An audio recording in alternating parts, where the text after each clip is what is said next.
ہر آدمی ایک گھر بناتا ہے، اس گھر میں ایک خاتون ہوتی ہے، اس کی بیوی. تو یہ جو خاتون ہوتی ہے یہ سادہ بات نہیں ہے، یہ بہت بڑی بات ہے. اللہ تعالیٰ نے سچ پوچھے تو دو انسان بنائے، دو انسان، ایک فیمیل انسان، ایک میل انسان. یعنی عورت بھی ایک انسان ہے، مرد بھی ایک انسان ہے.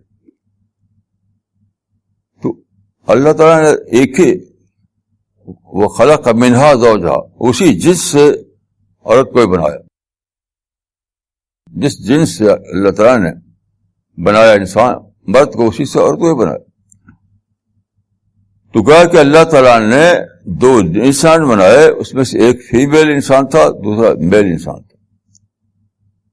یہ کس لیے تھا؟ کہ زندگی کی گاڑی کو دونوں مل کر بہت کامیابی سے چلا سکے. لیکن انسان نے عورت کو سمجھا نہیں، بس وہ بچہ پیدا کرے اور گھر سنبھالے اور کھانا پکا کھلائے، بس یہی مطلب ہے عورت. حالانکہ یہ اس کا بہت ہی کمتر استعمال ہے، بہت ہی کمتر استعمال ہے.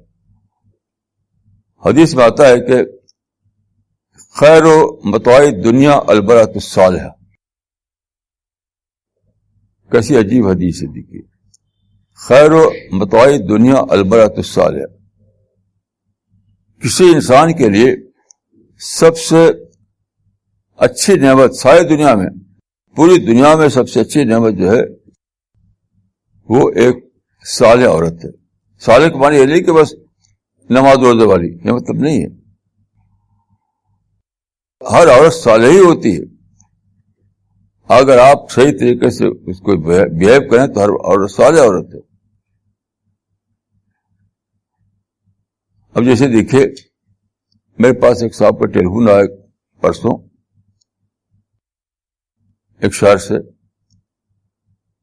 تو انہوں نے کہا کہ میرے گھر میں ماحول بہت خراب ہے اور میرے بچے میری بات مانتے نہیں. اس طرح کی شکایت انہوں نے کی. تو باتوں باتوں کے درمیان میں نے پکڑا کہ یہ ان کا رویہ گھر میں کیا ہے. تو میں نے ان سے پوچھا کہ کیا بچوں کے سامنے آپ اپنی بیوی سے لڑتے جھگڑتے تھے؟ تو ان کا ہاں. میں نے کہا یہی تو جڑ ہے. لڑتا جھگڑتا آدمی چھوٹی چھوٹی باتوں پر، بڑی باتوں پر کوئی لڑتا جھگڑتا نہیں ہے. تو چھوٹی چھوٹی باتوں جس کو کہ آپ کو اوائڈ کرنا چاہیے، اس پہ لڑتے جھگڑتے ہیں. تو اس عورت کو آپ نے استعمال نہیں کر پایا اور بچوں کے ذہن خراب کیا. سب نقصان نقصان ہے.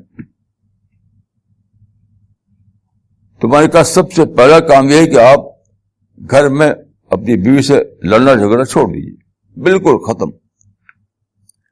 کوئی بات آپ کو بری لگتی ہے تو آپ چپ ہو جائیے، لڑنے کی کیا ضرورت ہے. عورت کو اس میں سمجھنے میں پوری تاریخ میں انسان نے غلطی کی ہے. یعنی پہلے تو انسان ایک کیا، انسان ایک عورت کو کم سمجھا، ہزاروں سال تک عورت کو کم سمجھا. یورپ نے ایک نئی دریافت کی، لیکن اس کی دریافت صحیح نہیں تھی. انہوں نے کہا کہ عورت مرد کے درمیان جینڈر ایکولیٹی ہے، ان دونوں کا برابر ہونا. یہ کچھ نہیں ہے. Gender equality is nothing.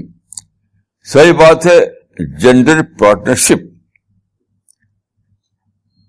Gender equality ایسی چیز نہیں ہے. جینڈر پارٹنرشپ، دونوں ایک دوسرے کو مل کر کے شیئر کریں، ایک دوسرے کو مل کر کے ایک دوسرے کی کمی پوری کریں، ایک دوسرے کو کمپلیمنٹ کریں، ایک دوسرے سے ایکسچینج کریں اور تھنکنگ پروسیس میں دونوں ایک دوسرے کو شریک کریں، تو دونوں اپنے آپ کو ڈیولپ کر پائیں گے. اسی معنی میں ہے کہ خیر و متاع دنیا البرۃ الصالحہ. اور ایک حدیث سے بھی بڑھ کر ہے، رسول اللہ صلی اللہ علیہ وسلم نے اپنے بارے میں فرمایا کہ حبب الی من دنیاکم النساء، تمہاری دنیا کی چیزوں میں مجھے سب سے زیادہ محبوب کر دی گئی ہے عورت. دیکھیے یہ اس معنی میں نہیں، اس معنی میں کہ لوگ عورت کو لیتے ہیں، اس معنی میں نہیں ہے. یہ اسی میں ہے کہ رسول اللہ نے اس بات کو جانا کہ اللہ کے دو انسان بنائے ہیں، ایک میل انسان ایک فیمیل انسان، اور دونوں ایک دوسرے کے لیے زندگی کا پارٹنر ہے. میں آپ کو ایک حدیث سناتا ہوں، اس سے آپ سمجھیں گے کہ رسول اللہ کا طریقہ کیا تھا. حضرت عائشہ جو رسول اللہ کی اہلیہ تھی وہ کہتی ہیں کہ آپ روزانہ صبح کو فجر سے کچھ پہلے اٹھتے تھے تو کہتے ہیں کہ فَإِن كُنْتُ مُسْتَيْقِظَةً فَحَدَّثَنِي، اگر میں بیدار ہوتی تھی تو مجھ سے بات کرتے تھے، ایکسچینج کرتے تھے. یہ بہت بڑی اس کے اندر بات ہے. ان رسول اللہ کے لیے عائشہ انٹلیکچوئل پارٹنر تھی. فَإِن كُنْتُ مُسْتَيْقِظَةً فَحَدَّثَنِي میں یہ بات نکلتی ہے کہ رسول اللہ کے لیے حضرت عائشہ جو تھی وہ انٹلیکچوئل پارٹنر تھی، یعنی ان کے درمیان تھاٹ کا ایکسچینج ہوتا تھا. اس کا ثبوت یہ ہے کہ صحابہ میں یہ سارے علماء مانتے ہیں کہ حضرت عائشہ جو تھی تمام صحابہ میں افقہ صحابہ تھی. افقہ صحابہ کا مطلب یہ ہوتا ہے کہ سب سے بڑا عالم، سب سے زیادہ سمجھدار، سب سے زیادہ دانشمند حضرت عائشہ کو سمجھتی ہے. کا یہ مانا جاتا ہے. اور ان کی جو روایتیں ہیں اور خاص طور پر ان کے استنباطات ہیں وہ بہت اہم سمجھ آتے ہیں حدیث میں. تو یہ سوال ہے کہ عائشہ کے اندر یہ صفت کہاں سے آئی؟ عائشہ کے اندر یہ صفت کہاں سے آئی کہ وہ افقہ صحابہ ہو گئے؟ اس کا راز یہی ہے جو فحدثنی میں راز ہے اس کا کہ رسول اللہ روزانہ آپ سے انٹلیکچوئل ایکسچینج کرتے تھے، روزانہ.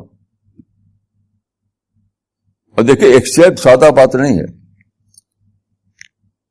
یعنی یہ جو تبادلہ خیال ایک دوسرے سے اوپن ڈسکشن کسی ریزرویشن کے بغیر، وہ نہیں کہ حضرت آپ کیا فرماتے، یہ انداز نہیں ہے ایکسچینج کا. اوپن ڈسکشن بالکل برابر کی سطح پر. تو آپ نے دیکھا ہوگا کہ دو پتھر جب ٹکراتے ہیں تو اسپارکنگ ہوتی ہے، چنگاری نکلتی ہے. دو پتھر کے ٹکرانے سے ایک تیسری چیز پیدا ہوتی ہے، اسپارکنگ. یہ معاملہ انسان کا ہے. جب دو ذہن آپس میں ایکسچینج کرتے ہیں اوپن ماحول میں، یعنی کوئی پابندی نہیں، ان کے جو دل میں وہ کہیں ان کے دل میں وہ کہیں، تو دو آدمی کے درمیان جب اس طرح کا تھاٹ ایکسچینج ہوتا ہے تو ایک تھرڈ چیز ایمرج کرتی ہے، نئے آئیڈیاز، نئے اسپیکٹ باتوں کا. یہ ہوتا ہے. یہ رسول اللہ صلی اللہ علیہ وسلم کرتے تھے عائشہ کے ساتھ. رسول اللہ عائشہ کو ساتھ لے آتے تھے سفروں میں. وہ بھی عورت مرد کا معاملہ نہیں تھا. رسول اللہ چاہتے تھے کہ ان کا یہ جو سلسلہ ہے ان کی تربیت کا وہ سفر میں بھی جاری رہے، وہ سفر میں بھی جاری رہے. اسی لیے عائشہ افقہ صحابہ بن گئی. آپ بتائیے کہ آج کل گھروں میں ایسا ہوتا ہے کہ عورت کو ایک انٹلیکچوئل پارٹنر کے طور پر کوئی سوال کرتا ہے. میں نے ایک صاحب سے پوچھا جو بہت زیادہ ادھر ادھر جاتے ہیں، میں نے کہا آپ بہت گھروں میں کھانا کھایا ہوگا آپ نے. میں نے بتایا ان کے رشتہ دار بہت سارے ہیں. مجھے بتایا کہ کسی کے آپ نے بریک فاسٹ کے موقع پر، لنچ کے موقع پر، ڈنر کے موقع پر کیا باتیں سنی ہیں؟ معرفت کی باتیں، اللہ کی کبریائی کی باتیں. ان کا کبھی نہیں سنا، بس یہی کھانا کیسا ہے، یہ ہوتا ہے، یہ کھانا کیسا ہے، وہ کھانا کیسا ہے، فلاں جگہ ایسا کھانا تھا، فلاں جگہ ایسا کھانا تھا. تو میں نے کہا کہ صحیح طریقہ کیا ہے کہ آپ اگر پانی کا گلاس اٹھاتے ہیں تو آپ کو ایک پورا علم کا سمندر آپ کے مائنڈ میں آ جائے. کہ اللہ نے کس طرح سے دو گیسوں کو لکوڈ پانی بنا دیا. اتنا اچھی چیز, اتنی امپورٹنٹ چیز پانی ہمارے لیے. کس طرح اللہ کی قدرت کتنی عظیم ہے, اور اتنا زیادہ بڑے مقدار میں بنایا کہ سمندروں میں پانی بھرا ہوا ہے. پھر یہ گلاس آپ سوچیں کہ یہ گلاس تو ایک میٹر ہے, کس طرح سے نان گلاس گلاس میں کنورٹ ہوتا ہے, اس کو آپ سوچیں. یہ سب اللہ کی, اللہ تعالیٰ نے اس کائنات کے اندر جو امکانات رکھے تھے, جو پاسبلٹی, اسی کو انسان نے ڈسکور کیا, ڈسکور کر کے اس کو استعمال کر رہا ہے. اسی کا نام ہے سائنس. تو ان کا ایسا تو میں نے کبھی سنا نہیں کہ لوگ سوچے کہ کیسے گیہوں کا درخت زمین سے نکل آیا. کہیں گیہوں نکل رہا ہے, کہیں چاول نکل رہا ہے, کہیں پھل نکل رہا ہے اسی زمین سے. بس لوگ کھاتے ہیں اور ادھر ادھر کی باتیں کرتے ہیں, تفریح کرتے ہیں, کچھ کھاتے ہیں کچھ چھوڑتے ہیں. کوئی دسترخوان پر اللہ کے عظمتوں کو دریافت نہیں کرتا. اس میں بھی سب سے بڑا دخل یہ ہے کہ عورتوں کو لوگ اس حیثیت سے تیار نہیں کرتے. عورتیں بس لذیذ کھانے پکائیں اور بس اسی کی باتیں چلتی ہے گھر میں, اسی کی چرچا ہوتا ہے. اگر عورت کو, جن کا میں نے ذکر کیا, ٹیلیفون آیا تھا, میں نے کہا عورت جو ہے گھر کے سینٹرل فگر ہوتی ہے. عورت کو اگر آپ تیار کریں تو پورے گھر میں اسی لحاظ سے ماحول بنے گا. پھر دسترخوان پر اسی کی چرچا ہوگا, ہر موقع پر اللہ کے عظمتوں کی باتیں ہوں گی. لیکن آپ اس سے عورت تیاری نہیں کرتے. صبح شام تک عورت پر کھانے پھنسی رہتی ہے. میں گئے ایک شہر میں, تو ان کا مجھے معلوم ہوا کہ صبح سے شام تک بس کچن میں عورتیں رہتی ہیں, کچن میں. تو جاتے ہی سب سے پہلا بنے کام کا عورت کوئی کچن میں نہیں جائے گی. آپ کے یہاں جو ایک ملازم وہ بھی پکائے گا, وہی کھا لے گا. آپ کچن میں نہیں جانا, آپ ہماری باتیں سنیے. تو ان کے لیے اتنا ہی بات تھی کہ کوئی مہمان آئے, عورتیں کچن میں نہ جائیں. یہ نہیں بات تھی. مہمان آنے کے معنی عورتیں کچن میں جا کر کے صبح سے شام تک مشغول رہے. میں نے کہا کسی عورت کچن میں نہیں جانا ہے, سب کو ہماری باتیں سننا ہے.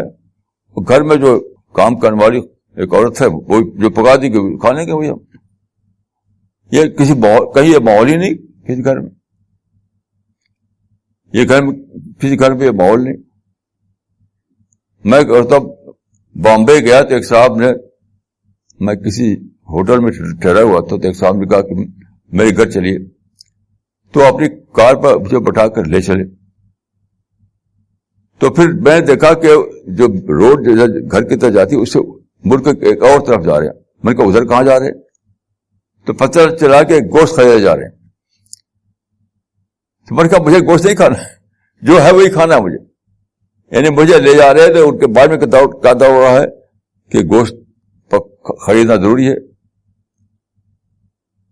یہی سب گھروں میں ہوتا ہے. تو عورت کے بارے میں رسول اللہ صلی اللہ علیہ وسلم نے فرمایا کہ وہ دنیا کی سب سے بہترین متاع ہے. اس کو سال لوگ ضائع کیے ہوئے.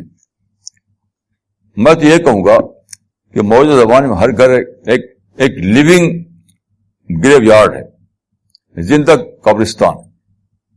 ہر گھر ایک لیونگ گریو یارڈ ہے, زندہ قبرستان. کہ لوگ وہاں رہتے ہیں ایک گھر میں, کس لیے؟ اچھا کپڑا, اچھا کھانا اور شاپنگ, بس یہی سب, اسی کی چرچا. وہ زندہ قبرستان ہے وہ,